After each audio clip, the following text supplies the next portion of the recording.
ઉભા જાઓ. બેન, તમારી ઉપર પોલીસે હાથ ઉપાડ્યો, બરોબર? પછી તમને કોઈએ પૂછ્યું કે તમે વાગ્યું નહીં, હા કે નહીં? તમને કોઈ હોસ્પિટલ કે પ્રશાસને કોઈ તમને એવું કીધું કે અમે તમને દવાખાને લઈ જઈએ? તમે વાગ્યું, હું તમારી પોઝિશન શું છે, શારીરિક તમારી પરિસ્થિતિ શું છે, એવું તમને કોઈ કીધેલું? તો આ આપણું ગોવાનું પોલીસ તંત્ર છે કે રાત્રે પ્રેગ્નેન્ટ મહિલાને આ રીતે હેરાન કરે છે, બરોબર? અને કોઈને કાંઈ કોઈ પૂછતું નથી કે તમને હું કાંઈ તમને કઈ પરિસ્થિતિ તમારી શારીરિક શું છે, તમે પ્રેગ્નેન્ટ છો, બરોબર? તો આ પોલીસની કઈ રીતે ગેરરીતિ છે એમ? અને પ્રેગ્નેન્ટ મહિલા પર હાથ ઉપર એની જાતને સમજે છે હું એમ?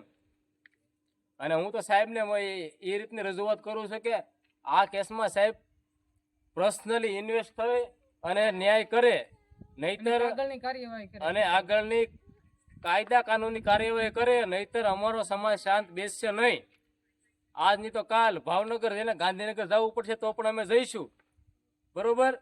તો સાહેબને નમ્ર વિનંતી છે કે સાહેબ આમાં તમે નમ્ર વિનંતી છે કે તમે સરખા પગલાં લ્યો કાયદેકીય રીતે. અમારે કાંઈ કોઈ રીતે અમારે કોઈ આમાં ગેરકાયદેસર હાલવા વાળા કોઈ વ્યક્તિ છે નહીં, બરોબર?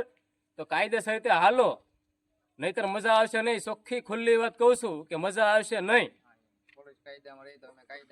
તમે